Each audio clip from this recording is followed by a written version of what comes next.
Okay, good evening, everyone. I said good evening, everyone. Thank you. Left side, please be seated, beta.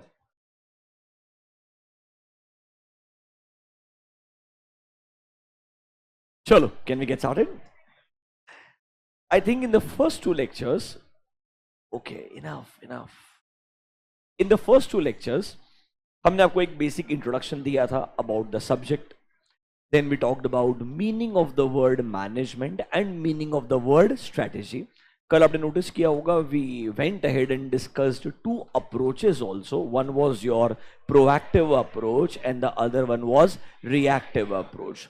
थोड़ा उसके around discussion आज और होगा जब हम स्ट्रेटेजिक मैनेजमेंट को डिटेल में डिस्कस करेंगे.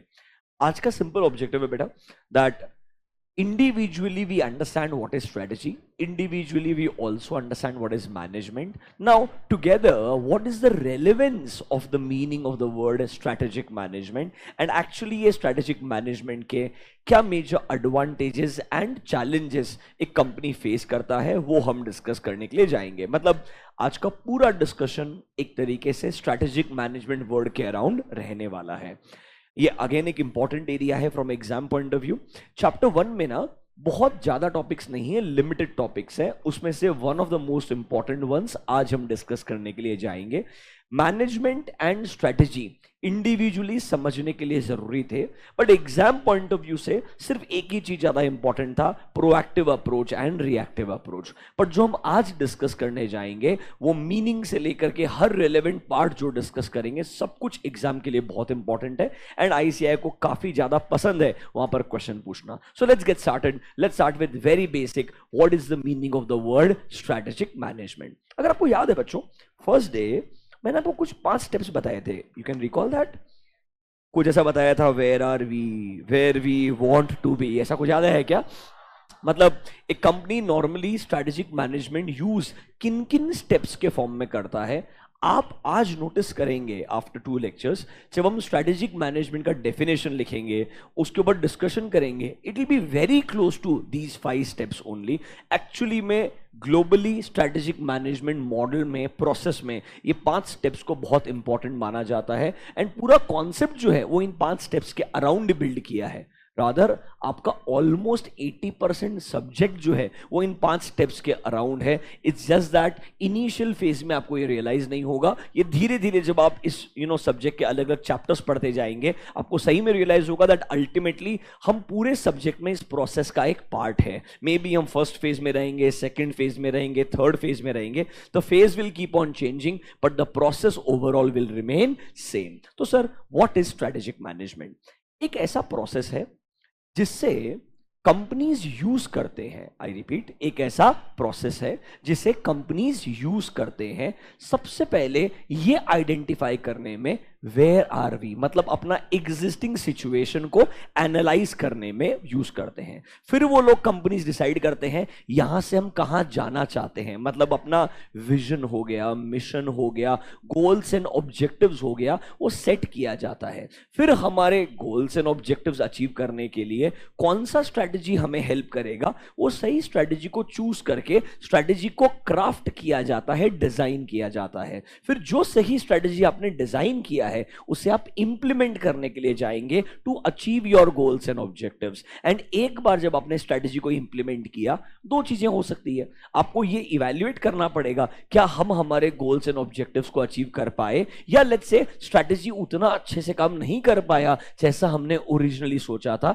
तो क्या हमें स्ट्रैटेजी को थोड़ा बदलने की जरूरत है, क्या हमें स्ट्रैटेजी में कुछ करेक्टिव एक्शन लेने की जरूरत है. कहना इससे ये साउंड करेगा आपका रिएक्टिव अप्रोच. कौन सा अप्रोच बच्चों? रिएक्टिव. कि हमने स्ट्रैटेजी लगाया तो सही बट हमारा आउटकम या एक्सपेक्टेशंस जो था वो अचीव नहीं हो पाया है. शायद हमें कुछ बदलाव हमारे स्ट्रैटेजी में लेके आने चाहिए जिससे हम हमारे गोल्स एंड ऑब्जेक्टिव्स को बराबर से अचीव कर पाए. ये पूरा प्रोसेस कहलाता है स्ट्रैटेजिक मैनेजमेंट प्रोसेस. अब मेरे साथ में डेफिनेशन लिखिए. डेफिनेशन पढ़ते पढ़ते वापस से 5 पॉइंट को कंसीडर कीजिएगा. यू विल रियलाइज ये 5 स्टेप्स मिलके ही स्ट्रैटेजिक मैनेजमेंट कॉन्सेप्ट बनता है. नोटबुक में जाइए. Give a next heading. We are still in chapter number 1. हमने मैनेजमेंट डिस्कस किया, स्ट्रैटेजी का मीनिंग डिस्कस किया, प्रोएक्टिव रिएक्टिव अप्रोच डिस्कस किया। अगला हेडिंग लिखिए मीनिंग ऑफ स्ट्रैटेजिक मैनेजमेंट। अगला हेडिंग लिखिए meaning of strategic management. Meaning of strategic management.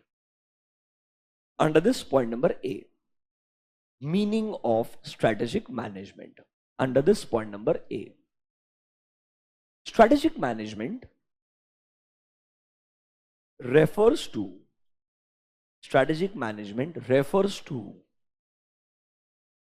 the managerial process. Strategic management refers to the managerial process,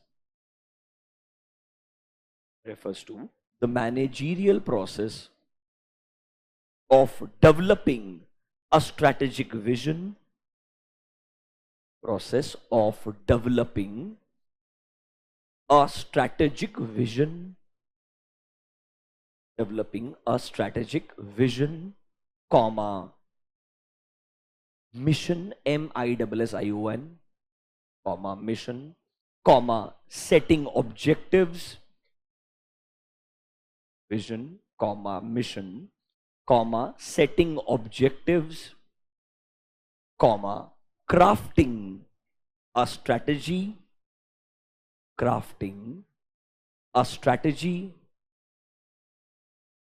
comma, implementing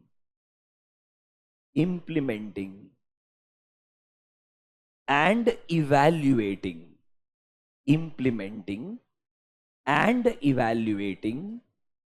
the planned strategy, implementing and evaluating the planned strategy and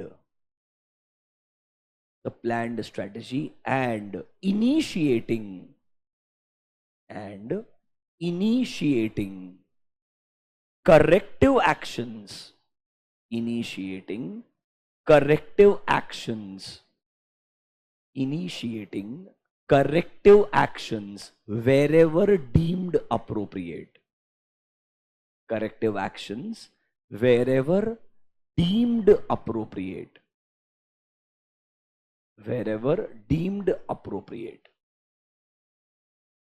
एक बार शांति से spend कीजिए, 1 minute पढ़िए जरा पूरा definition क्या लिखा है।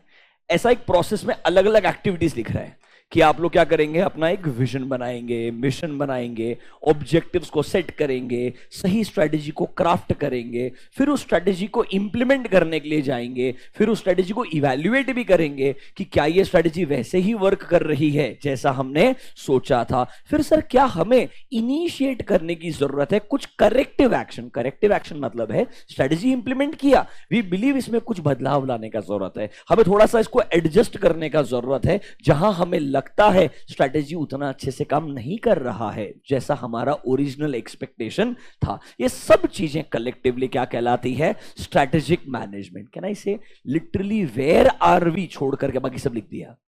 अगर आप पढ़ो शांति से, where we want to be, उसके लिए विजन, मिशन, ऑब्जेक्टिव लिखा कि नहीं लिखा।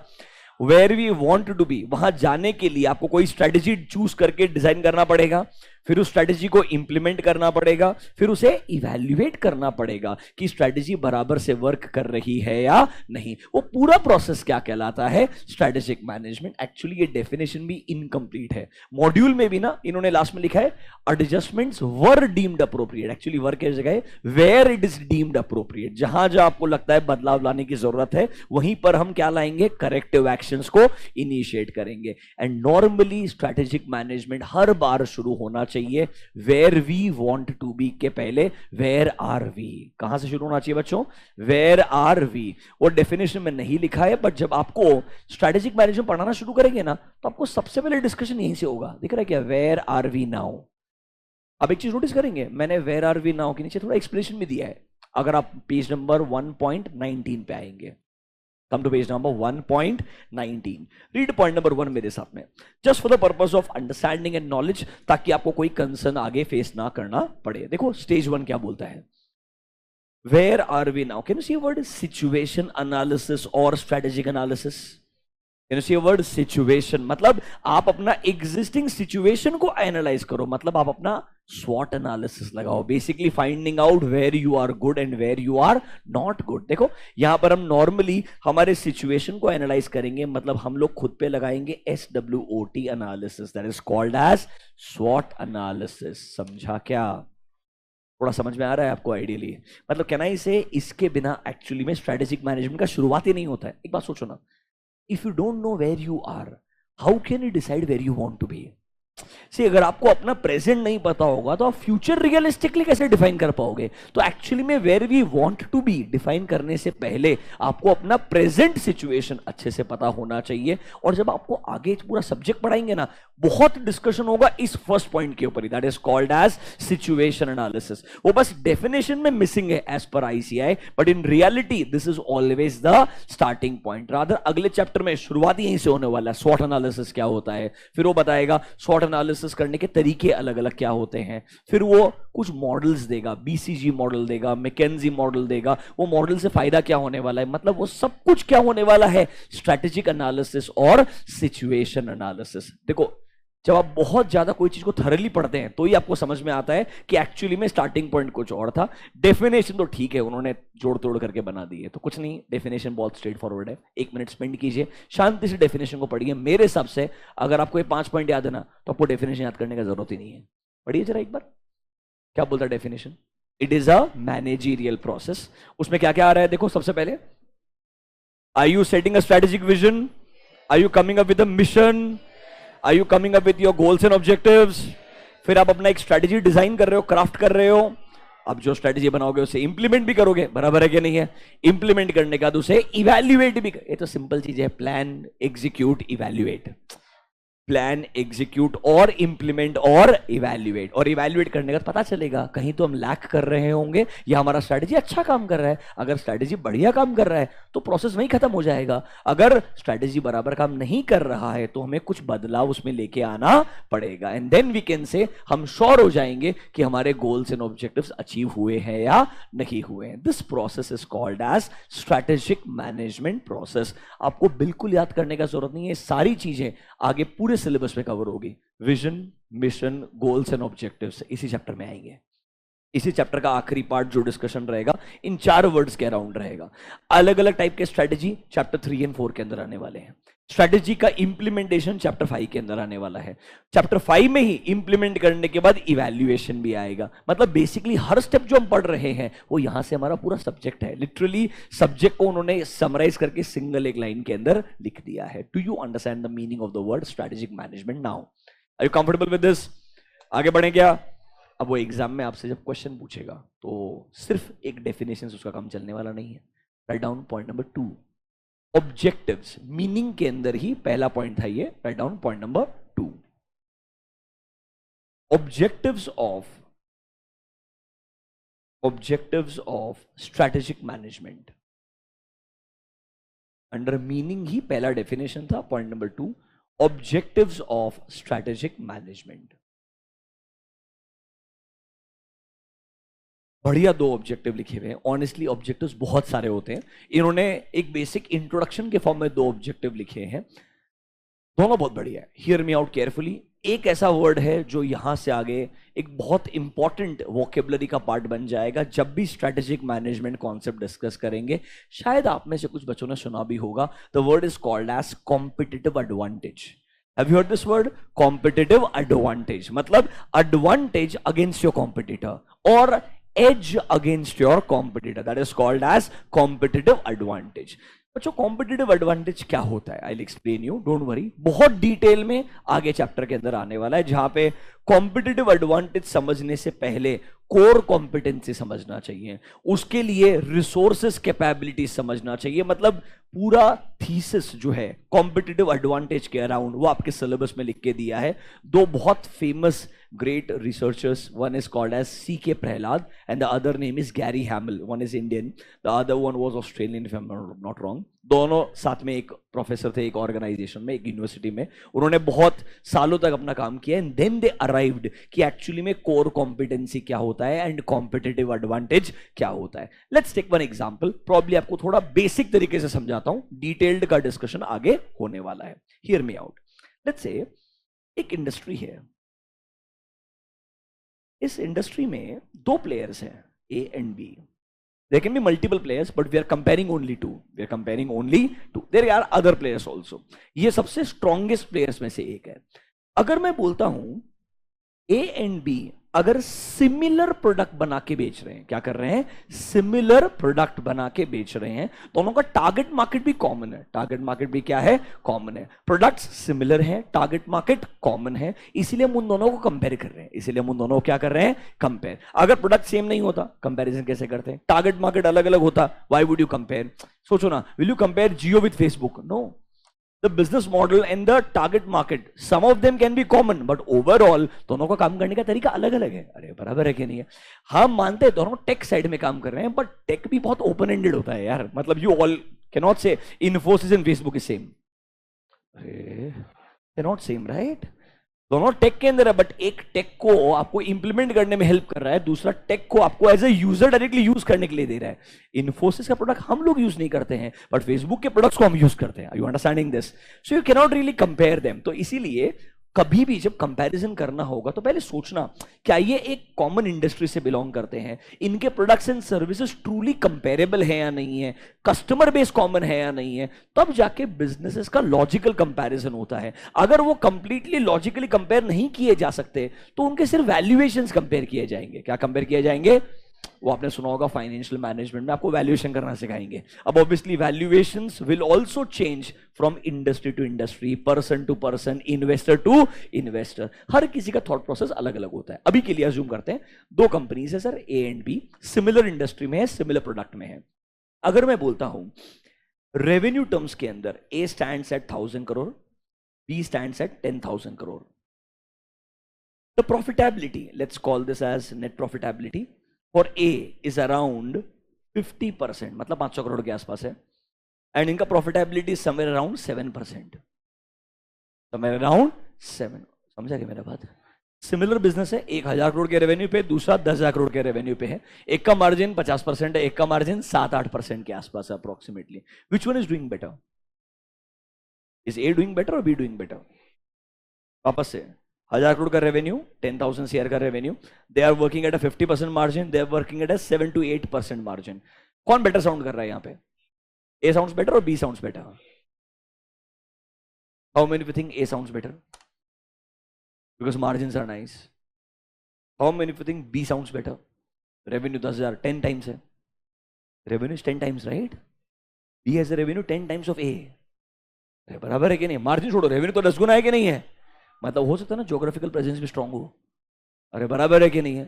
We can not decide this. How we can not decide? It depends upon, हो सकता है इनका फोकस एक पर्टिकुलर कंट्री पे होगा, इनका फोकस भी पहले एक कंट्री पे होगा, तब उनका मार्जिन भी बहुत अच्छा होगा. अरे फिर अब उन्होंने एक्सपेंशन के लिए मल्टीपल रीजन के अंदर एक्सप्लोर करना शुरू किया होगा, और जब आप नॉर्मली एक्सपेंशन फेज में जाते हैं मार्जिन कम हो जाते हैं, तो हो सकता है मार्जिन सब्सटैंशियली कम हो गए होंगे, बिकॉज कुछ ज्योग्राफिकल रीजन्स में सिग्निफिकेंट लॉसेस भी हुए होंगे. ओवरऑल मार्जिन बढ़िया हो सकता है, बट कुछ जगह पे लॉसेस होने की वजह से मेरा ओवरऑल मार्जिन खराब भी हो सकता है. अरे बराबर है कि नहीं है? हो सकता है आज 7% है, बट हो सकता है वो 10,000 करोड़ के ऊपर इस मार्जिन को बढ़ा करके 30% तक लेके चले जाए. अब अगर वो 30% तक लेके चले जाए तो वो अच्छा साउंड करने लग जाएगा. अरे हो सकता है ना ये अपने सेम लेवल से ग्रो जब करेगा, इसका मार्जिन कम हो सकता है एंड उसका मार्जिन बढ़ सकता है. They may start in the opposite direction. अरे they may start moving in opposite direction. I will give an example. Amazon, I'm talking about US, not India.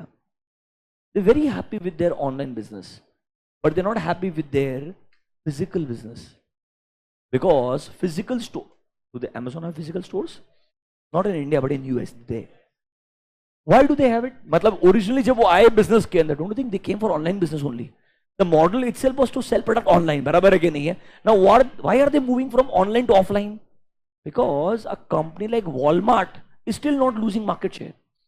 A company like Walmart is still not losing. Walmart already has a very strong offline stores का presence. बराबर है कि नहीं है? Walmart is moving online and Amazon is moving offline. Because in a race, who can cover the major ground faster, सबसे ज्यादा market share capture करने का ट्राई आप करोगे, क्योंकि एक बार आपने पोजीशन स्ट्रांग बना लिया, उसके बाद आसानी से वीक नहीं होते हो आप। You understanding this? और आप ये नहीं बोल सकते हो मैंने जब बिजनेस का शुरुआत किया, तो हो सकता है ना अमेजोन का ऑनलाइन बिजनेस मार्जिन बहुत अच्छा रहेगा, अमेजोन का ऑफलाइन बिजनेस मार्जिन बहुत बुरा रहेगा। वॉलमार्ट में have the same experience in the other way round, क्योंकि उसका एक्सपर्टीज, अरे Walmart is like you can से डीमार्ट के बड़े वर्जन, एक्चुअली कंपैरिजन में नहीं कर सकते, बहुत बड़ा वर्जन, यू कैन से this DMart is like this in front of Walmart. Walmart China में एग्जिस्ट करता है, जबकि चाइना ऐसा कंट्री है जिसने मेजोरिटी यूएस कंपनीज को कभी सपोर्ट नहीं किया, फिर भी वॉलमार्ट वहां एग्जिस्ट करता है, मतलब it is one of the strongest business in the world. Are you understanding what I am trying to say? तो आप कभी भी जब बिजनेस को कंपेयर करते हो, डायरेक्ट कंपैरिजन करके आंसर निकालना मुश्किल होता है। तभी उन्होंने बताया कि जो कॉम्पिटिटिव एडवांटेज वर्ड है ना, ये थियोरेटिकली लिखना आसान है, समझना बहुत मुश्किल है। क्योंकि कॉम्पिटिटिव एडवांटेज मतलब आप क्या बोल रहे हो, एक कंपनी के पास में एडवांटेज है, एज है अगेंस्ट द कॉम्पिटिटर। ये डिफाइन करना इतना चैलेंजिंग काम है, जैसे कि hear me out now, same scenario without numbers, I take you to another industry, compare Apple and Samsung. Which one sounds better to you? Think from business point of view. Apple, Samsung. It's like a very basic BCom level comparison. We should not be doing it, but still, for 2 minutes. Which business sounds better to you? Samsung or Apple? How many think Samsung is better in terms of business? Don't compare products, please.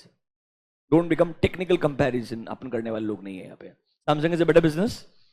How many think Apple is a better business? कोई तो रहेंगे Apple वाले भी यार. Please let's not go to OnePlus and all. अपन नहीं जाते हैं, दो ही कंपेयर करते हैं पहले. Okay. First of all, they're not comparable. Why? Samsung is into so many industries and they're highly diversified. But if you look at the Apple, not diversified at all. Just focusing on core products and making hell lot of money. Do you agree with me or not?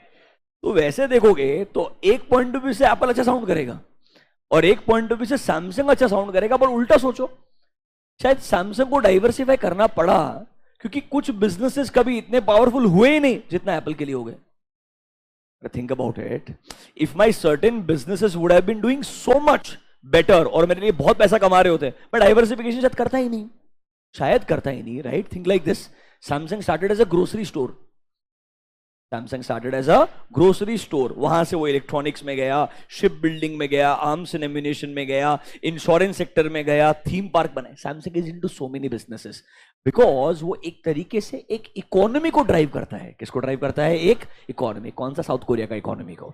किसको drive करता है? South Korea की economy को. और Apple on the other hand fortunately sits in US. तो यहां पे उसको कंट्री का एडवांटेज मिलता है. और लिटरली आपको बता रहा हूं, सैमसंग अभी थोड़ा कंपीट कर पा रहा है against apple in US.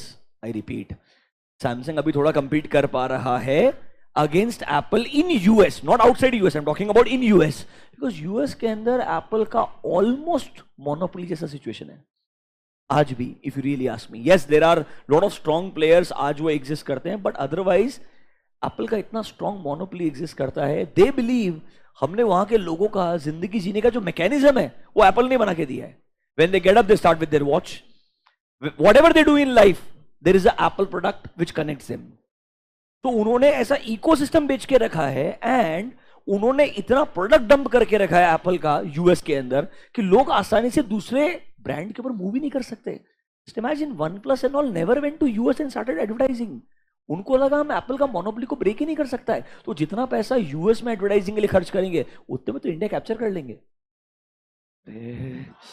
And they truly did that. If you think about your Oppo, Vivo and all third parties, I mean all Chinese entities, बराबर है कि नहीं है, they did not really target US markets initially because उन्हें पता था उस market को ब्रेक करना अगर सैमसंग के बस का बात नहीं है तो शायद हमारे बस का बात भी नहीं रहेगा. तो कैन आई से may be Samsung makes better phones But if you talk about one geographical market, one company is able to sell more phones than the other company and able to make a lot of premium money against the another company. जबकि इसका phone better हो सकता है, मेरा phone शायद better नहीं रहेगा, फिर भी मैं ज्यादा क्वांटिटी बेच पाता हूं, फिर भी मैं बेटर मार्जिन अर्न कर पाता हूं. कैन आई से ये मेरा स्ट्रॉन्ग कस्टमर लॉयल्टी है या मेरा एक ब्रांड पोजिशनिंग है जिसकी वजह से मुझे एडवांटेज मिलता है अगेंस्ट माय कॉम्पिटिटर. जिसकी वजह से मुझे क्या मिलता है? एडवांटेज मिलता है अगेंस्ट माय कॉम्पिटिटर. इस पोजीशन को कॉम्पिटिटिव एडवांटेज बोलते हैं. क्या बोलते हैं? कॉम्पिटिटिव. मतलब ये एक पोजीशन है जो एक कंपनी अचीव कर लेता है कि अगर अब वो कुछ गलत ना करें और कुछ बहुत अच्छा ना करें तब भी वो बेटर परफॉर्म करते रहेगा देन द कॉम्पिटिटर. मतलब it's a position, it's a control in the market जिसकी वजह से मेरे पास में अभी भी बेहतर मार्जिन रहेंगे, अभी भी बेहतर प्रॉफिटेबिलिटी रहेगा in comparison to my competitor. This position is called as competitive advantage from a very general point of view. Honestly इसको और समझने के लिए पहले एक वर्ड पढ़ना पड़ेगा, कोर कॉम्पिटेंसी, जो हम आगे जाके डिटेल में डिस्कस करेंगे. अभी ये सब क्यों बताया सर? क्योंकि एक ऑब्जेक्टिव है स्ट्रैटेजिक मैनेजमेंट का, it will help you to achieve competitive advantage. खत्म हो गया. नोटबुक में जाइए, under objectives write down point number 1 meaning. मैं आपने पहले पॉइंट में डेफिनेशन लिखा, नंबर 2 लिखा आपने ऑब्जेक्टिव्स. 2 ऑब्जेक्टिव लिखने वाले हैं. Write down the first objective. Strategic management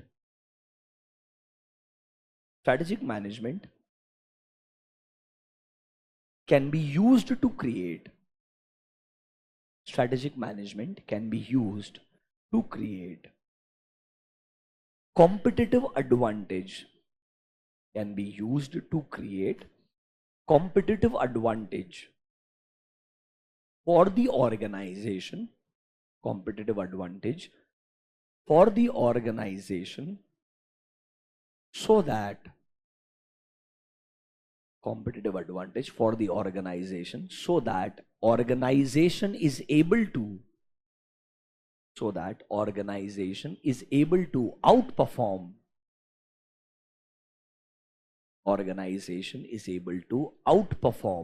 against its competitors.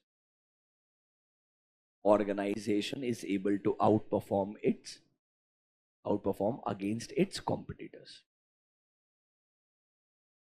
Organization is able to outperform against its competitors. मतलब सर हम शायद स्ट्रैटेजिक मैनेजमेंट से एक ऐसा पोजीशन क्रिएट करने में हेल्प करेंगे जिसकी वजह से एक कंपनी अपने कॉम्पिटिटर्स के अगेंस्ट में क्या कर पाएगा? आउट परफॉर्म कर पाएगा, मतलब बेहतर परफॉर्म कर पाएगा. ये पोजीशन क्रिएट करने के लिए can we use a process called as strategic management? Yes. So can I say strategic management के 2 मेजर ऑब्जेक्टिव हो गए. मेजॉरिटी बिजनेस ये कॉम्पिटिटिव एडवांटेज अचीव करना चाहता है. आप रियलाइज करेंगे यहां से आगे वो पूरे सब्जेक्ट में बिजनेस का एक ही सबसे इंपॉर्टेंट ऑब्जेक्टिव मानेगा. प्रॉफिटेबिलिटी, वेल्थ क्रिएशन सब एफएम के लिए हो गया.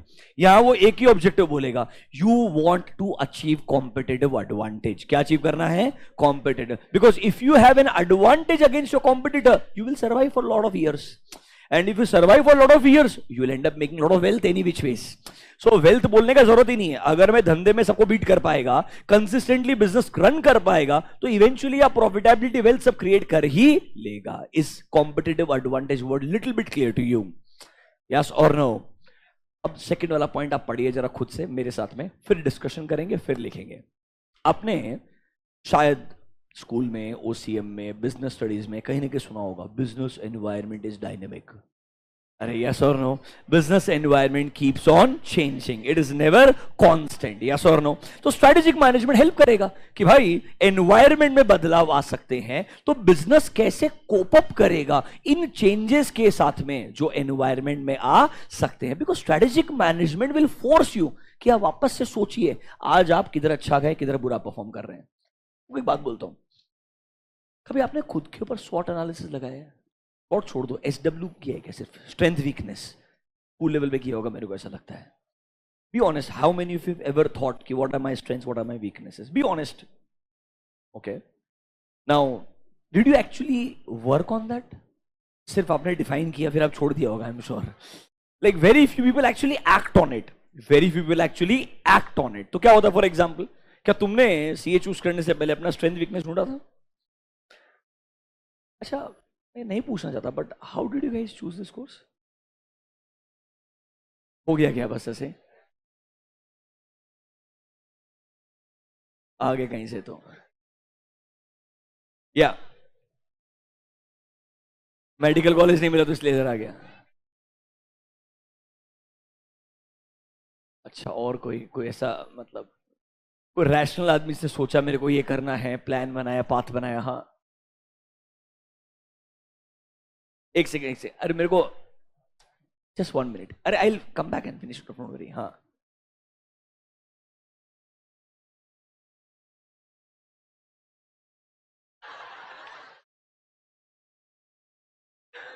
Right down point number B. I heard enough for the day. तुम रियलाइज करोगे मैं कुछ कुछ चीजों पे रिएक्ट ही नहीं करेगा। I believe not reacting itself is a indication to the other person. जाने दीजिए। ऑनलाइन पब्लिक, तुम बिल्कुल सही सोच रहे हो, एकदम सही है, बहुत अच्छा है। हाँ, फिजिक्स डिफिकल्ट था ना, आई अंडरस्टैंड, वेरी नाइस। हाँ, साइन करने का पैसा मिलता है, okay. Come back under objectives, write down objective number 2। मैंने तुमसे डिस्कस ही नहीं करा, तुमको बताने का है, समझ लिया मेरे को। Under objective right down point number 2, strategic management can guide the company successfully. Objective number 2, strategic management can guide the company successfully,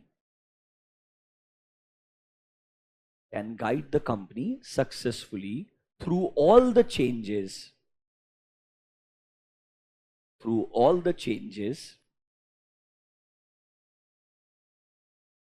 in the business environment, through all the changes in the business environment।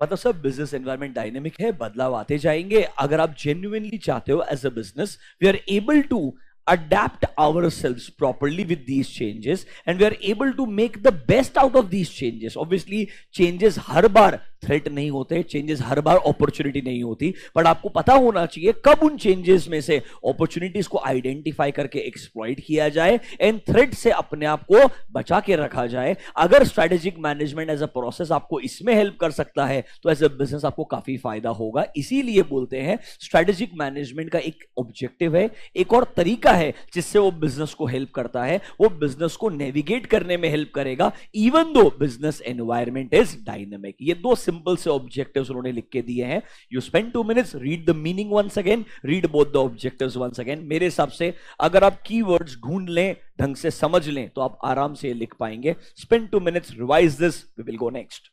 जल्दी से पढ़िए।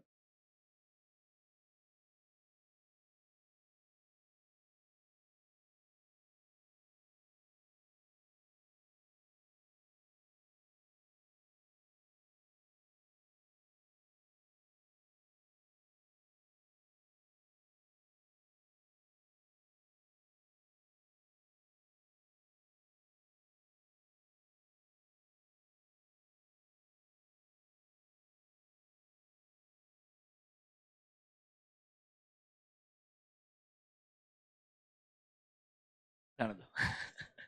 एक बच्चा बोलता sir हमें face to face वालों की आवाज क्यों नहीं आती? मैं बोलूँ अच्छा है, नहीं आती। इतना ही बोलना चाहता हूं मैं। जाने दो। Did you read this? Did read the meaning of strategic management and two objectives? Are you comfortable with this much? कोई डाउट लग रहा है आपको? पक्का? अब देखो आई से आपसे 4 मार्क के लिए क्वेश्चन क्या पूछेगा, बोलता हूँ। इधर 4 मार्क का क्वेश्चन पूछने में मजा नहीं आएगा यार, क्योंकि 4 पॉइंट वो कैसे ढूंढेगा, कैसे चेक करेगा, नॉट कंफर्टेबल। आगे आइए, can you see word importance और एडवांटेजेस? या देखो मस्त पॉइंट्स मिलेंगे बहुत सारे। तो ऐसे मस्त 4-5 मार्क का क्वेश्चन पूछेगा। फिर आएंगे लिमिटेशंस, उधर फिर से वापस पॉइंट्स आएंगे। तो कहना ऐसे उनको क्वेश्चन पूछने में मजा आएगा। तो हमें डिस्कस करना है स्ट्रेटेजिक मैनेजमेंट के एडवांटेजेस क्या है एंड लिमिटेशंस क्या है। पहले नेगेटिव शुरुआत करते हैं, तुम्हारा फेवरेट काम है। Let's start with limitations. Heading देखिए क्या बोलता है, लिमिटेशंस ऑफ स्ट्रेटेजिक मैनेजमेंट। अब थोड़ा आई से के हिसाब से सोचिएगा। आपको स्ट्रेटेजिक मैनेजमेंट तो समझ में आ चुका है, you understand the meaning right? According to you इस प्रोसेस में क्या प्रॉब्लम्स है? अरे क्या प्रॉब्लम्स आपके सबसे? स्ट्रेटेजिक मैनेजमेंट जो प्रोसेस था, क्या प्रोसेस था?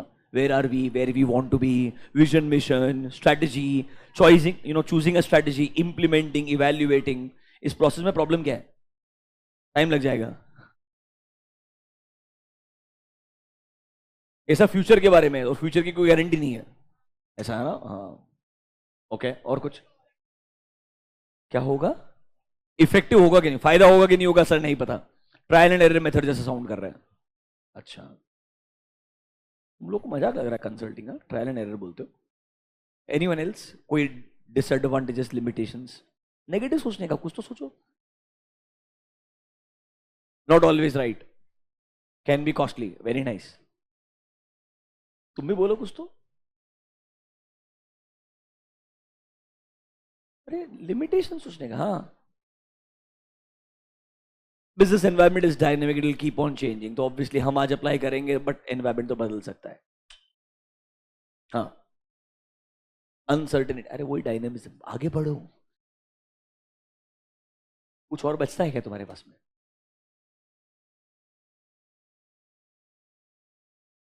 कुछ नहीं। आईसीआई के 2 पॉइंट तो बीकॉम लेवल है, कॉस्टली है, टाइम कंज्यूमिंग है। कॉस्टली क्यों है? सॉरी,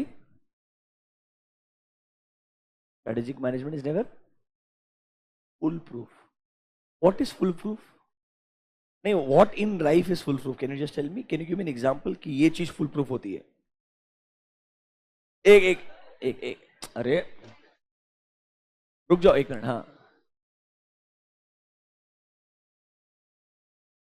हम जैसा प्लान कर रहे हैं वैसा ना हो, हम जैसे प्लान कर रहे हैं वैसा ही हो।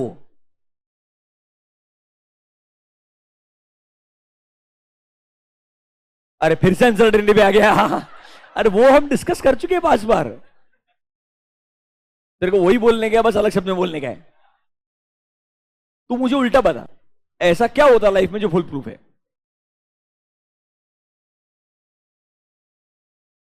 क्या? 10th?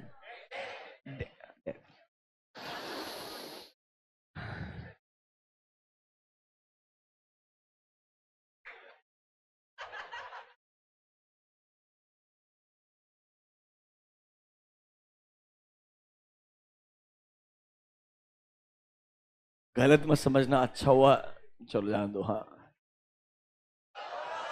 तुमको बुरा लग जाएगा यार, मैं भी नहीं नहीं नहीं नहीं नहीं, नहीं।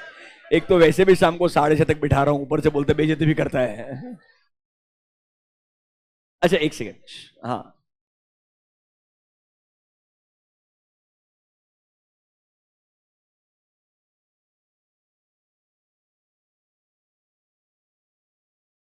ओके।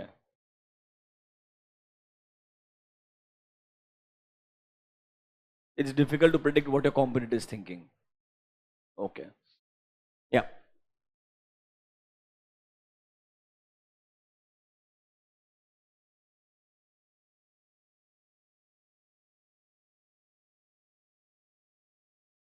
बच्चा बोल रहा है, पॉइंट अच्छा है, सुनो मेरा बात, इधर से कोई रिलेशनशिप नहीं है। बच्चा जो बोल रहा है वो मैं अज्यूम कर रहा था, आप अज्यूम करके जा रहे हो, ठीक लग रहा है आपको। Let's say I am ITC. अब अगर मैं आईटीसी हूं, मेरे पास में 10 अलग अलग बिजनेस है। टबैको बिजनेस है, पेपर बिजनेस है, होटल बिजनेस है, टेक्नोलॉजी बिजनेस है, एफएमसीजी बिजनेस है, बराबर है कि नहीं है? एंड आई से one strategy is not right for all businesses. ये तो तुमको मालूम ही है ना। So one approach is not right for everything, you will need strategic management for every business. अरे, you will need strategic management for every business. For FMCG strategy will be different. For example, yippee noodle बिकता ही नहीं है, तो cigarette के साथ में कितना बेचूं yippee noodle, तभी थोड़ी बिक जाएगा। अरे, पर मेरा सिगरेट बहुत बिकता है ना यार, इफ आई एम आईटीसी, बराबर है कि नहीं है? क्लासमेट रजिस्टर तो बिकता ही है मेरा, बट क्लासमेट रजिस्टर और yippee noodle साथ में नहीं बिक सकते हैं। तो you cannot always make a combo, you're understanding this?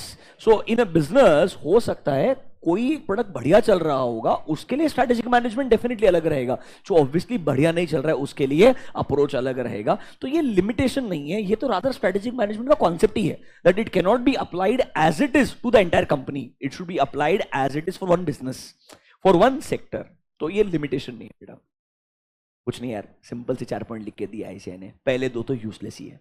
एक बोलता है पूरा प्रोसेस ना बहुत कॉस्टली है। क्यों कॉस्टली है? वेयर आर वी कैसे पता चलेगा, एनालिसिस करना पड़ेगा।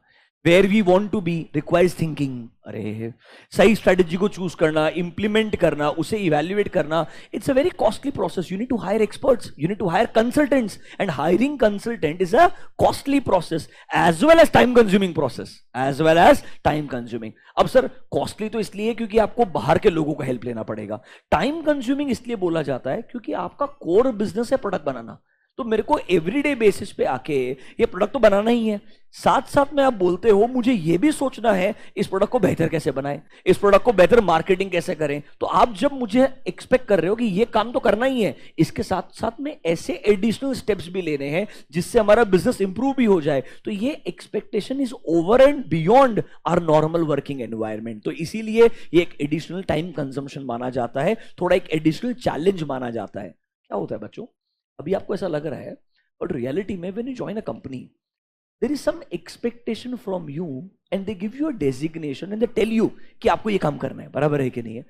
आपको वो काम मतलब एग्जीक्यूशन करना है। अब वो एग्जीक्यूशन के साथ में अगर वो मुझे बोले आपको इसके बियॉन्ड ये भी सोचना इंप्रूव कैसे करेंगे, don't you think it will require additional time, it will require additional efforts. तो नॉर्मली सेम लोगों के ऊपर एडिशनल रिस्पॉन्सिबिलिटीज आ जाती है। इसीलिए आजकल स्ट्रेटेजिक मैनेजमेंट पर्पस के लिए we have separate set of executives, we have a separate set of department all together. Earlier same लोगों से एक्सपेक्टेशन था कि वही लोग ये काम करने वाले हैं। अब इस काम का इतना वैल्यू बढ़ गया है कि now we hire consultants, we have in house departments. Like for example, just FYI, ITC has a internal department for the purpose of internal audit. The department is called as internal audit function or department. जो हम पढ़ते हैं ना section 138, वो higher नहीं करते, उनके पास खुद का इंटरनल ऑडिट डिपार्टमेंट है, क्योंकि उनके पास में इतने बिजनेस के मैन्युफैक्चरिंग लोकेशंस है, इतने अलग अलग प्रोडक्ट्स हैं कि वो एक कंसल्टेंट भी डिपेंडेंट नहीं रह सकते हैं। उनको इन हाउस 50 लोगों को हायर करना पड़ता है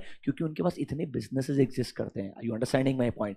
जैसे बिजनेस का स्केल बड़ा होते जाता है, हमारे लिए ये वैल्यू एडिशन वाली चीजें इंपॉर्टेंट होते जाती है। इसीलिए मतलब है बड़े कंपनी के लिए ये अफोर्डेबल रहेगा, स्मॉलर कंपनी के लिए ये बहुत कॉस्टली प्रोसेस बन जाएगा, बहुत टाइम वेस्टेज वाला प्रोसेस साउंड करना शुरू कर देगा। If you are a bigger company you will like such things, smaller entities will not really like them. Do you understand two limitations? आइए मेरे साथ में लिमिटेशंस को पढ़िए in your modules. Come to page number 1.6। Can you see limitations? 4 point रहेंगे। Let's start with point number 2। Read कीजिए मेरे साथ में आराम से। Strategic management is a time consuming process. Page number 1.6। Are you there guys? देखो बहुत simple सा लैंग्वेज है, जहां पर कोई दिक्कत नहीं है ना, वो आपको पढ़ के आराम से समझ में आएगा और आप यहां पर आराम से लिख भी पाएंगे, कोई दिक्कत नहीं होगी। Organizations spend a lot of time in preparing and communicating the strategy, जिसकी वजह से हमारे जो डेली ऑपरेशंस होते हैं उनको वो इंपीड करेंगे, मतलब नेगेटिवली इंपैक्ट करेंगे। मतलब रूटीन बिजनेस भी करना है, आपका नया स्ट्रेटेजी भी इंप्लीमेंट करना है, तो रूटीन बिजनेस के ऊपर थोड़ा नेगेटिव इंपैक्ट आएगा। आप हर दिन आके बोलेंगे आपको 2 घंटा एडिशनल डिवोट करना पड़ेगा नई स्ट्रेटेजी के लिए, तो हमारा एग्जिस्टिंग काम भी डिले होते जाएगा। इसीलिए नॉर्मली इसको टाइम कंजम्पशन वाला एडिशनल चैलेंज माना जाता है कि हमें एग्जिस्टिंग काम के साथ साथ में स्ट्रेटेजिक मैनेजमेंट भी अगर इंप्लीमेंट करना है, it will actually be a additional toll on our resources. Planning and strategizing are important, but putting them into action is where the actual success lies. कुछ तो फालतू फेंक दिया उसने, कुछ नहीं। वो बोलता है सिर्फ प्लानिंग करने से कुछ नहीं होता है, आपको इंप्लीमेंटेशन करना। कल बताया था ना, सिर्फ प्लानिंग, अरे only strategy is not good, strategy with management is equally important. तो सिर्फ प्लानिंग करने से कुछ नहीं होगा, आपको क्या करना पड़ेगा? एग्जीक्यूशन। उसको लिखना पहले लाइन में ही था कि टाइम कंजम्पशन होगा, रूटीन बिजनेस के अंदर नेगेटिवली इंपैक्ट आएगा। पॉइंट नंबर ए में काम खत्म हो गया था, बी उसने अपने हिसाब से लिखा है। मस्त एग्जांपल देनी चाहिए, कुछ कुछ फालतू एग्जांपल दिए, पढ़ो जरा तुम्हारे हिसाब से। तुम्हारे लिए लिखा है सिमिलर टू अस स्टूडेंट्स, ये तुम्हारे बारे में बात कर रहे हैं। Planning and strategizing what to study, from where to study, and at what time of the day to study consumes so much of our actual time that we are almost exhausted. ये मैंने नहीं, ICI ने लिखा है, इसका कोई relationship नहीं है स्ट्रेटेजिक में, बकवास है ये। तुम बोलोगे नहीं नहीं सो यार थिंक, ये सिलेबस बनाया नहीं है कि हम बहुत स्मॉल स्केल पे सोचें। This is made for conglomerates, this is made for bigger entities. हम यहां पर बीसीजी मैकेंजी के प्रिंसिपल्स लगाने वाले हैं, ये नहीं सोच सकते हैं? तुम बीसीजी मैकेंजी के इंटरव्यू में जाओ, प्रॉब्लम बोलो, नहीं नहीं हम ये जो टाइम वेस्ट कर देते हैं ना, ये you know how stupid this will sound, you understand this? Similarly, in business, if way too much time is spent on planning and formulating, it may not be fruitful. बकवास। क्या मेरे को ऐसा एग्जाम्पल वगैरह लिखने का जरूरत है क्या? ना, कुछ फायदा नहीं है। प्रॉपर एक मतलब आना चाहिए, टाइम कंज्यूमिंग प्रोसेस है, और एक सेंटेंस लिखना आना चाहिए। If you can write that much, sufficient. Is that clear to you? Do you understand limitation number 2? Read limitation number 3। It is a costly process. देखो, strategic management adds a lot of expenses to an organisation. Sentence खत्म। Expert strategic planners को hire करना पड़ेगा, थोड़ा analysis करना पड़ेगा, internal and external environment. थोड़ा ऐसा याद आ रहा है क्या, इंटरनल एक्सटर्नल? तो आपको ऐसा कभी स्कूल में पढ़ाया होगा, माइक्रो फैक्टर्स, मैक्रो फैक्टर्स, ऐसा कभी सुना है क्या? जैसे कि political factor, economic factor, social factor, technological factor, सुने हैं कभी? सुने हैं क्या ऐसा? घबराओ मत, आपको रेफरेंस के लिए एक बात बता रहा हूं, आपको बहुत बुरा लगने वाला है। एक minute, just wait for 1 minute.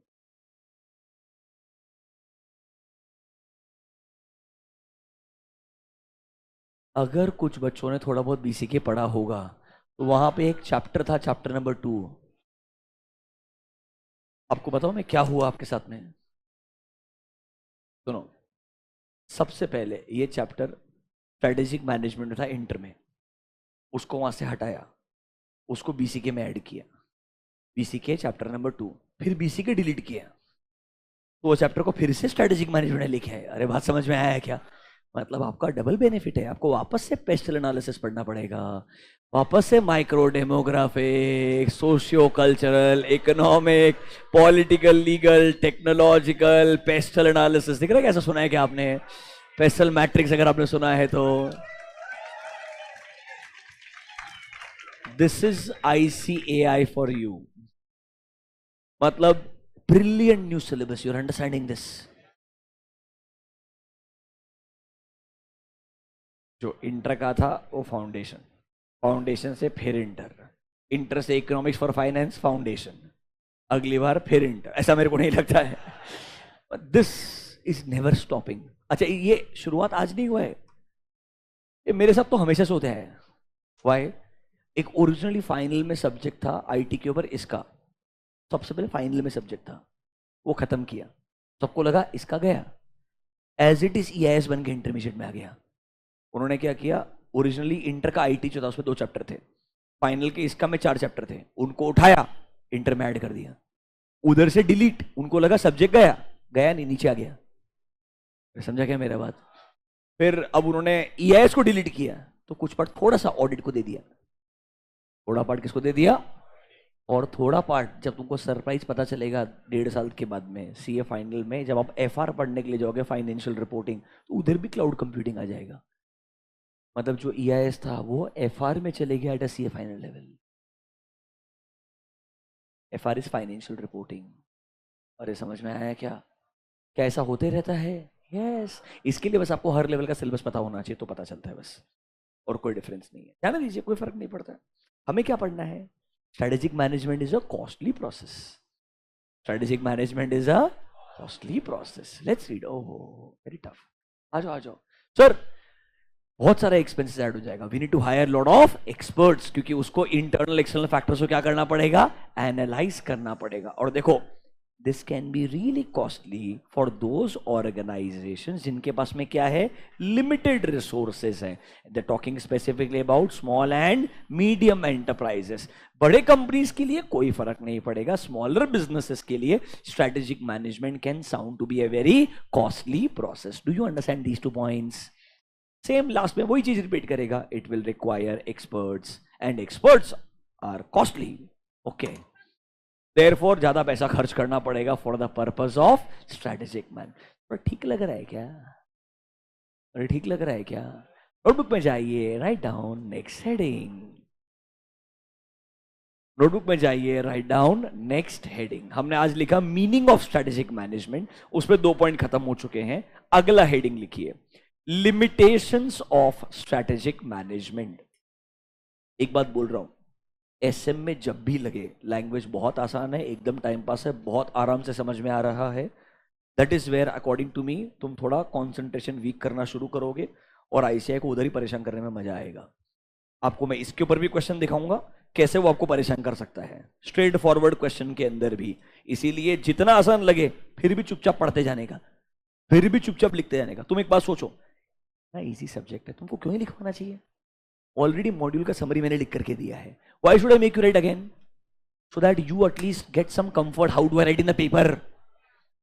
Otherwise you just keep doing the reading part. Do you get my point? 35 mark के लिए लिखना पड़ेगा, 15 मार्क का एमसीक्यू आएगा। अरे समझ रहा ना बेटा, कॉन्फिडेंस नहीं आएगा आपको, अदरवाइज बहुत चैलेंजिंग बन जाएगा आपके लिए। आप बहुत जनरल लिख के आएंगे and you will not be able to score marks. Are you getting this? And then you will not understand what to blame, FM or SM. Anyways, let's continue. Limitations of a strategic management. मेरे को लगता है ये limitation आप homework में लिख सकते हो,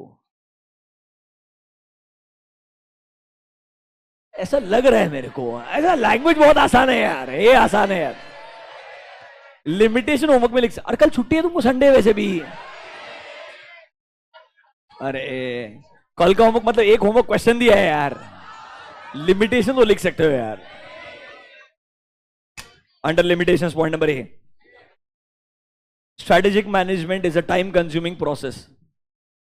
under limitations point number A, strategic management is a time consuming process. Dash करके लिखो, ये हेडिंग था। Strategic management is a time consuming process, dash करके लिखो। ऑर्गेनाइजेशंस, कोई बात नहीं लिखो, ऑर्गेनाइजेशंस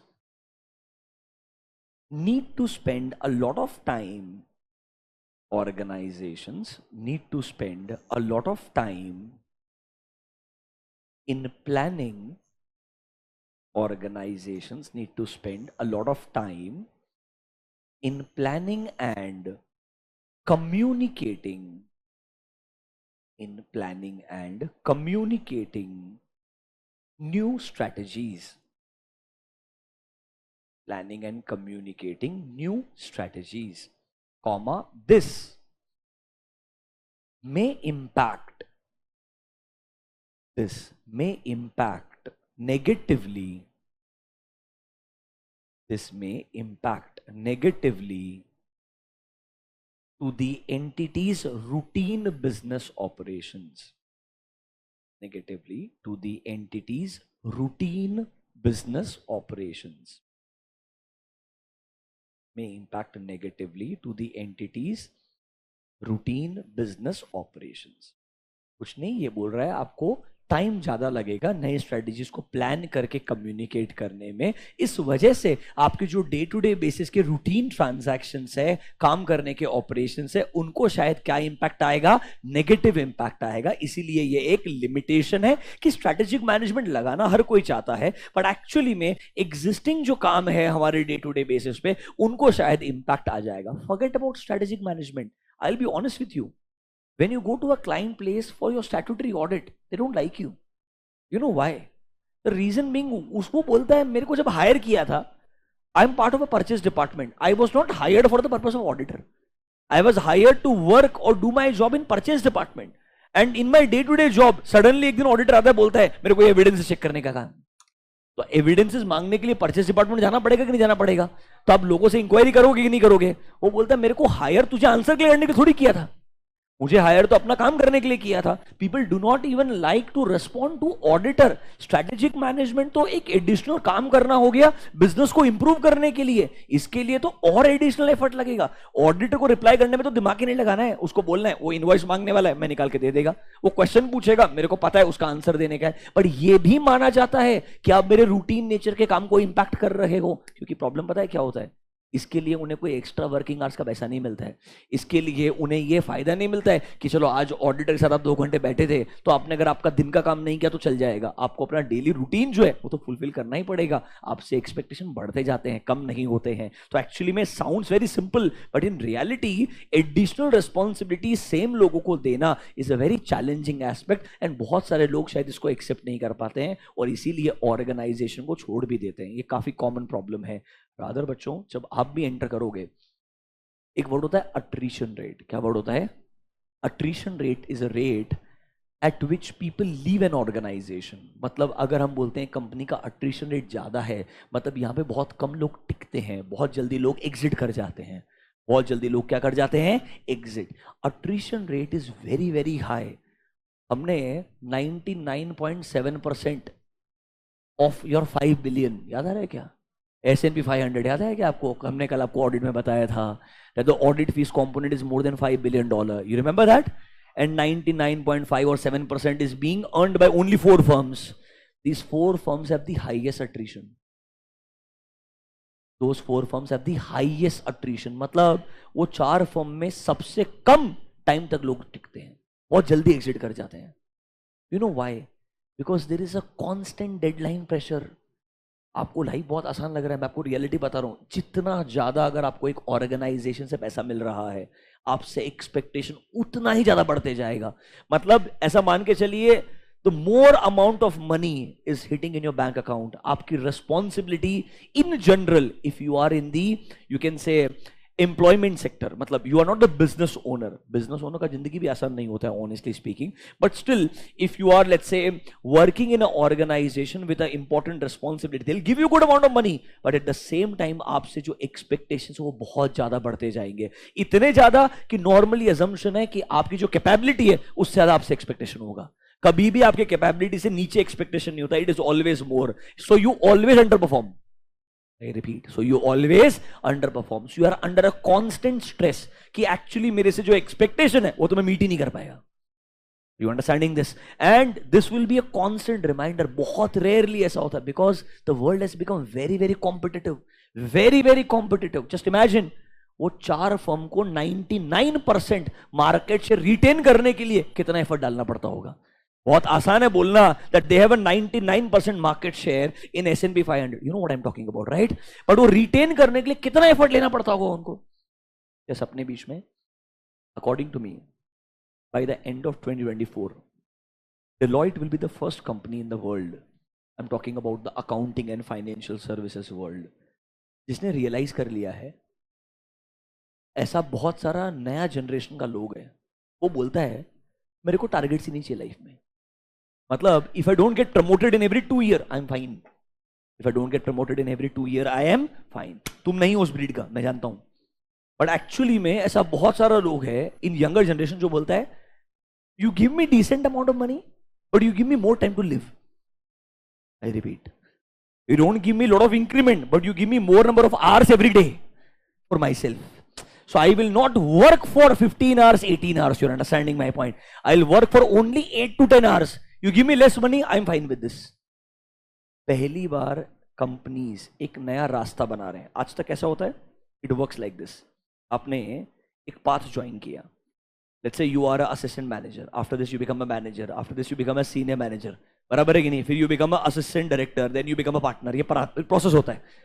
इस पूरे प्रोसेस में एक्सपेक्टेशन है कि आप हर टाइम काम बढ़ाते जाएंगे और एक्सपेक्टेशन बढ़ते जाएगा, तब आपको सब्सटेंशियल इनकम भी मिलते जाएगा, डेजिग्नेशन भी मिलेगा। अब वो बोलते हैं let's create a new path जहां पे हम आपसे पूछेंगे ही नहीं आप कितने साल में प्रमोट होना चाहते हैं। You join at a manager level, you continue at manager level for 10 years. We don't have a problem. हम आपसे एक्सपेक्टेशन ही सीनियर मैनेजर का नहीं रखेंगे, एक्सपेक्टेशन ही मैनेजर लेवल का रखेंगे, बट आपको पैसा भी अकॉर्डिंगली मिलेगा। आपको पैसा भी मतलब आपको जंप और इंक्रीमेंट उतना मिलेगा ही नहीं जितना इस, मतलब there is a 2 path. Employ has to choose I want to be in this path or that path. तुम सोचेगा अभी who is going to choose this path? I am telling you lot of people will. Things have changed, understand this, and people realize it during Covid that life is actually uncertain. You get my point? And you know, when you read more and more blogs, because of more number of hours sitting in the offices, more number of your clock hours looking at a laptop, आपके लिए health के जो hazards वो बढ़ते जा रहे हैं. And lot of people realizes that actually मेरा लाइफ का चॉइस यहाँ था ही नहीं जाने का. मेरा लाइफ का चॉइस विद सर्टेन एक्सपेक्टेशन था, और वो अगर eight a manager level fulfil होता है, I want to live and I want to work. I'm not saying I don't want to work, but I want to work with my own terms and conditions. Okay? There's nothing wrong about this, but it has taken so many years for companies to realize that there are people like that. Because just imagine someone who is like this is forced to go through this. वो क्या करेगा? छोड़ देगा. वो क्या करेगा? Exit करेगा. वो एग्जिट करते जाएगा. You understand what I am trying to say? इसीलिए एट्रिशन बढ़ता है. फाइनली इतने सालों का एनालिसिस उनको बोल रहा है, some people are just not happy with the process what you have. They want to continue with you, but they don't like the process of growth what you are suggesting them. So give them a newer process. I don't know whether you're understanding this. Lot of companies across the world will adapt this, because actually में day by day competitive scenario तो बढ़ते ही जाएगा. But आप अगर notice करेंगे, वो जो work life balance है, जो आपका mental well-being वाला part है, वो आज तक compromised था. अब थोड़ा लोग vocal हो रहे हैं. People are taking it very very seriously, and because of which maybe there can be changes in how structures actually work. Do you get this? Very nice. Let's come back. आपने पहला point लिखा, that is called as strategic management is a time consuming process. I'm sorry I ate 5 minutes of yours. Number 2, अरे कभी कभी carried away हो जाता है मैं. Number 2, strategic management is a costly process. Strategic management is a costly process. Dash करके लिखिए. Strategic management is a costly process. Dash करके लिखिए. Strategic management may add a lot of expenses.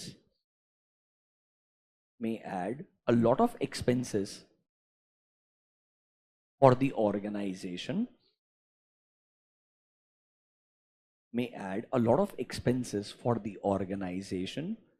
Since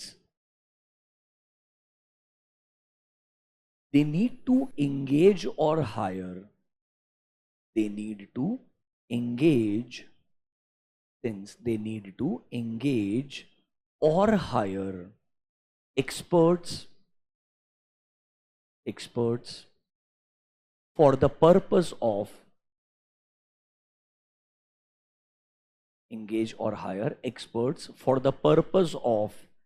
environmental analysis.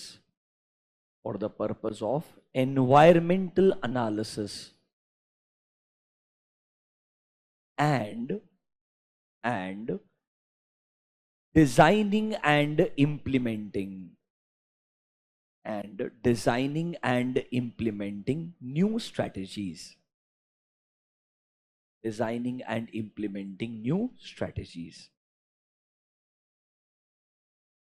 मतलब sir आपके लिए expensive process हो सकता है, आपको नए एक्सपर्ट्स को हायर करना पड़ेगा, क्योंकि आपको बहुत डिटेल में एनालिसिस करना पड़ेगा. Use the word environmental analysis. इसमें इंटरनल एक्सटर्नल अलग अलग टाइप के सारे एनवायरमेंट आगे आ जाएंगे. एट द सेम टाइम नए स्ट्रेटेजी बनाने पड़ेंगे, उन्हें क्या करना पड़ेगा?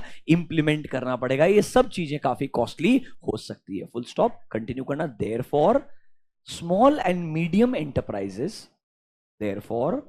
कंटिन्यू कीजिए. Small and medium enterprises with limited resources. Therefore small and medium enterprises with limited resources may find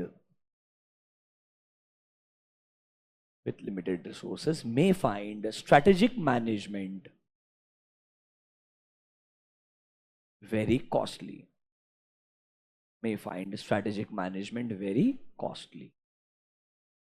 जिनके पास ऑब्वियसली रिसोर्सेज लिमिटेड है, स्मॉल मीडियम एंटरप्राइजेस है, उनके लिए प्रोसेस ऑब्वियसली बहुत कॉस्टली बन जाएगा. कुछ नहीं यार, वो हेडिंग ही अपने आप में सही था, बट क्या है, उसको सेंटेंस को स्ट्रेच करके उनके हिसाब से ढंग से लिखना पड़ता है ताकि आपको 1 नंबर मिले. Do you get my point? Otherwise time consuming, costly. Straight forward 2 point है. Are you comfortable with these 2 points? Third point बहुत बढ़िया है एक्चुअली में. ढंग से पढ़िएगा मेरे साथ में. पहले डिस्कस करते हैं फिर लिखेंगे. सर हम स्ट्रेटेजिक मैनेजमेंट में बोलते हैं कि यार हमारा एक ही ऑब्जेक्टिव है. याद करो, 2 ऑब्जेक्टिव लिखे, पर एक्चुअली में ऑब्जेक्टिव एक ही होता है. हम अचीव करना चाहते हैं, क्रिएट करना चाहते हैं कॉम्पिटिटिव एडवांटेज। अब उल्टा सोचो, हर कॉम्पिटिटर का स्ट्रेटेजिक मैनेजमेंट से एक ही ऑब्जेक्टिव होगा, to create and achieve competitive advantage.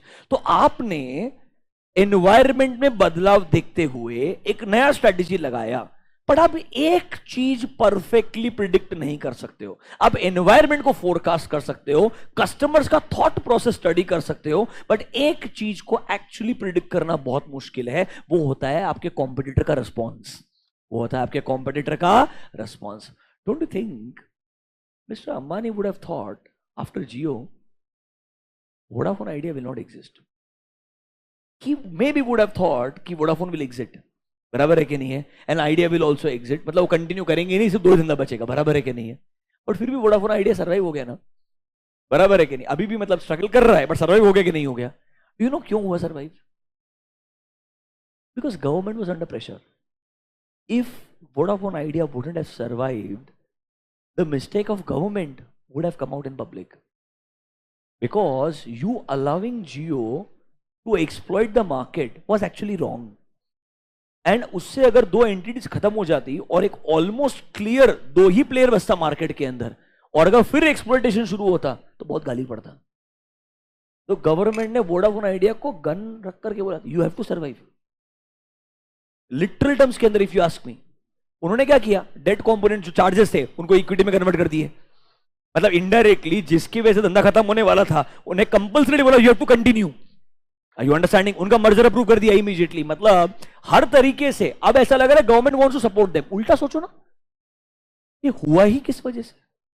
अरे तो it's like you are just trying to be little nice. तुमने हम लोग को ठोक तो दिया है, समझ रहे क्या मेरा बात? अब उसको उठा रहा है तुम, तो समझ में आया क्या मेरा बात? If you really think about it, government would have lost a very bad ground. उनका हालत बहुत खराब हो जाता, honestly speaking, because taking no action at that time was a very big mistake. Although public will not talk about it because public was getting it free of cost. Are you understanding this? This is something which only strategists will think कि actually मैं आपने एक industry को खत्म ही कर दिया पूरा का पूरा. With a new player entering, everyone else went out of business and only one person could survive. That was Airtel. आसानी से बाकी को survive करवाया जा रहा है. हो सकता है पिकअप हो जाएगा maybe eventually. But if you think about it शांति से, आप कभी कभी एज ए बिजनेस जो स्ट्रैटेजी लगाते हैं, बहुत मुश्किल होता है प्रिडिक्ट करना कि आपका कॉम्पिटिटर कैसे रिएक्ट करेगा. ये एक तरीके से नेगेटिव माना जाता है कि स्ट्रैटेजिक मैनेजमेंट आपको प्रिपेयर्ड करता है, अच्छे से नेविगेट करने में हेल्प करता है, बट एक चीज में हेल्प नहीं कर सकता है कि हम प्रिडिक्ट नहीं कर सकते हैं आपका कॉम्पिटिटर कैसे रेस्पॉन्ड करेगा. Think about Tata group. ये कॉम्पिटिटर से रिलेटेड नहीं है. Tata group when they acquired air India, they thought कुछ भी नहीं है, एयर इंडिया है, विस्तारा हमारा खुद का है, मर्ज कर देंगे. अरे बराबर है क्या नहीं है? Understanding what I mean. Air Asia जो है उसमें भी हमारा ही मेजर स्टेक था एक पॉइंट के लिए, उसको भी हम मर्ज कर देंगे, हमारे सबसे बिजनेस चलाएंगे. विस्तारा ही मर्ज नहीं हो रहा उनसे, जो उनका you know the reason right, because आपने जब अलग अलग बिजनेस चलाए थे, अलग अलग लोगों से अलग अलग प्रोमिस किए थे. Now they are not consistent, क्योंकि आपके अलग अलग बिजनेसेस जो हैं उसमें जो लोग हायर्ड हैं वो डिफरेंट डिफरेंट कॉन्ट्रैक्ट्स के अंदर हायर्ड है. You know that even Tata is struggling today to run Air India. You know that right. Although वो बड़े बड़े ऑर्डर्स प्लेस कर रहा है, हर तरीके से ट्राई कर रहा है, but they are struggling. There is a substantial cost cutting. I am telling you, I know this. Substantial cost cutting मतलब अगर तुम एयर इंडिया के बिजनेस क्लास में ट्रैवल करता था, they used to give you a bag of Tumi once upon a time. They don't give you that. So you are cutting down x amount on every ticket because you know making it profitable is going to be a very tough challenge, and you did not get a discount from government while buying it. You don't understand what I said. ध्यान दीजिए, कोई दिक्कत नहीं है. Third point पढ़िए, difficult to predict competitive response. Notebook में जाइए, लिख देते हैं. I'll explain you along with that. Under limitations, limitation number 3. Difficult to predict competitive responses. Difficult to predict competitive responses. Dash करके लिखिए.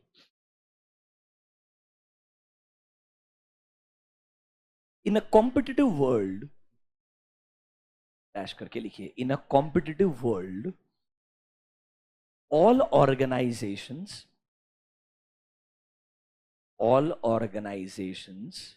are trying.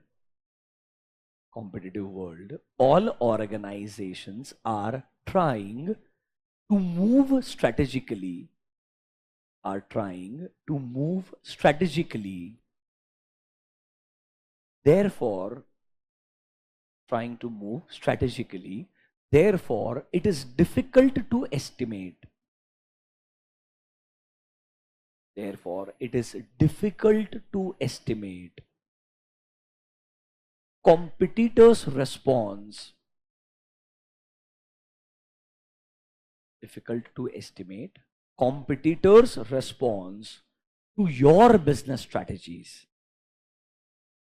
Competitors' response to your business strategies.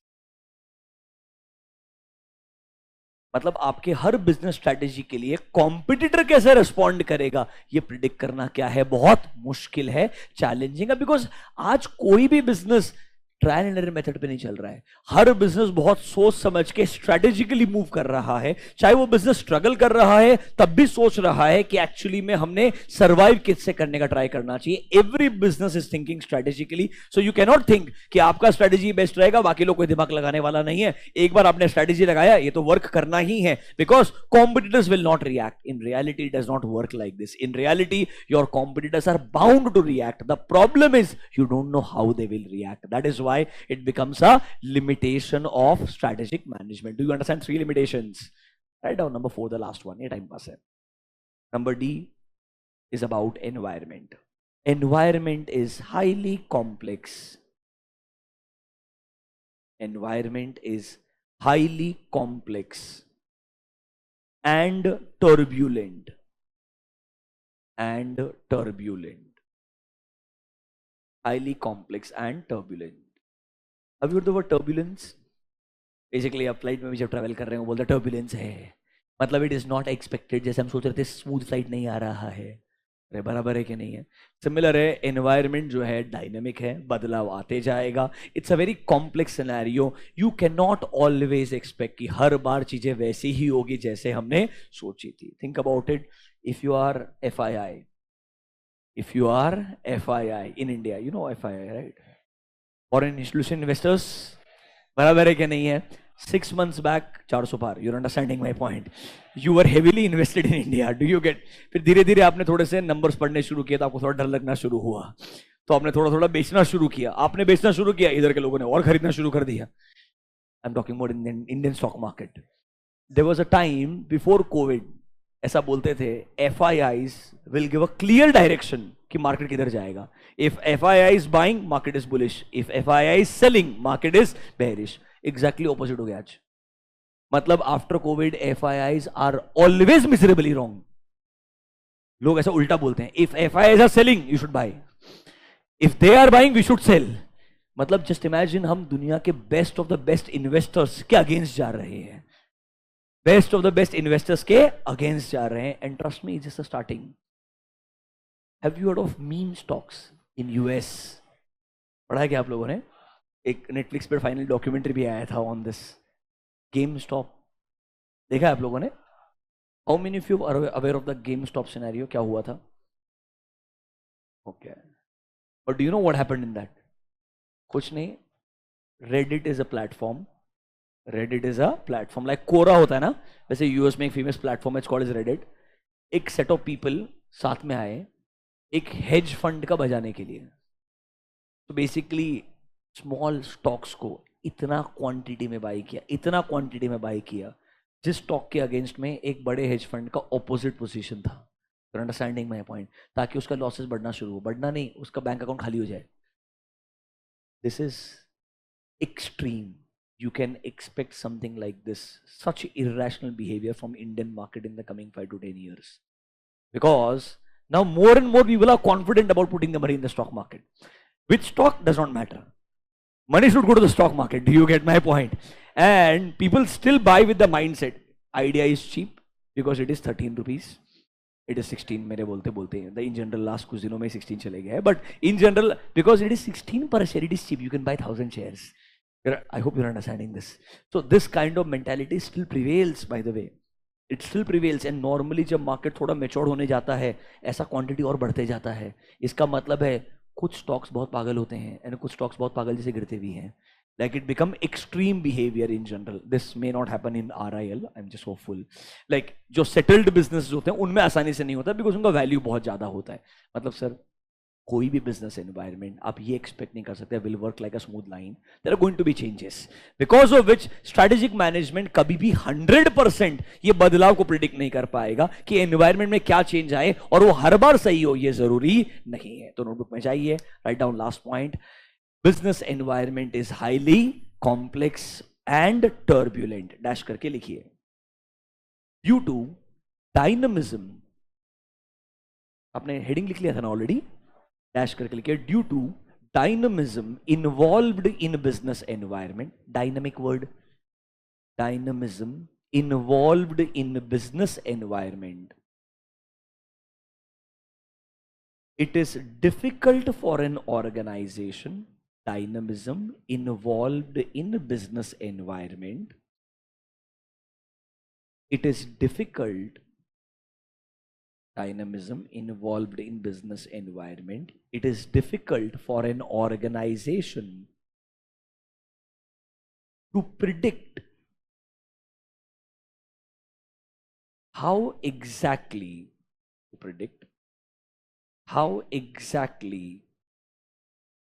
things will turn out in future. How exactly things will turn out in future. Full stop. Sometimes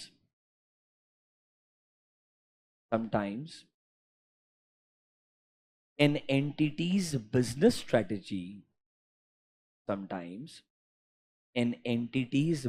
strategy may go absolutely wrong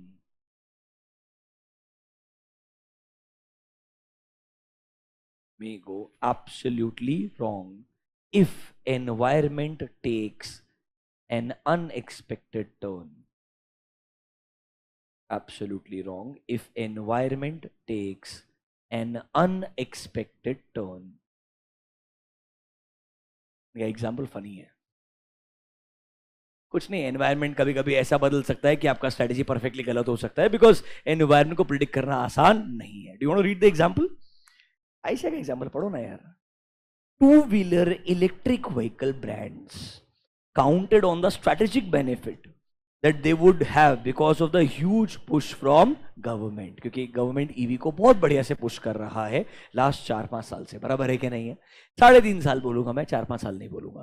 देखो आगे क्या बोलता है. However, customers are getting reluctant to purchase EV due to, can you see a word? Safety concern. Because there are a lot of frequent incidents of batteries catching fire. For example, Ola. आपने सुना होगा, बराबर है क्या नहीं है? पर कभी कभी ओला भी सोचता है मैंने प्रोडक्ट इतना तो बुरा नहीं बनाया था, ऐसा कैसे हो सकता है? आपको मालूम है ना, एक जमाने में ऐसा भी हुआ था. Someone ordered an iPhone from Snapdeal, एक साबुन रिसीव हुआ था घर पे. You know that right? These incidents have happened lot of times. क्या लगता है आपको, एक कॉम्पिटिटर का कराया होता है कि एक्चुअली आपका बिजनेस इतना खराब हो जाता है? हर बार आपका बिजनेस इतना खराब नहीं होता है. Sometimes the competitive world is so bad that people take certain steps. You know, there was a fight between Amazon and Flipkart on social media once. किसी ने फोटो डाला फ्लिपकार्ट का, ठीक है, जहां पर फ्लिपकार्ट का रिसेप्शन है, साइड में Amazon का बॉक्स पड़ा था. तो Amazon ने कमेंट किया, even at Flipkart people buy from Amazon. Even at Flipkart people buy from Amazon. तो फ्लिपकार्ट ने रिप्लाई किया, no we don't buy, we use this as a dustbin.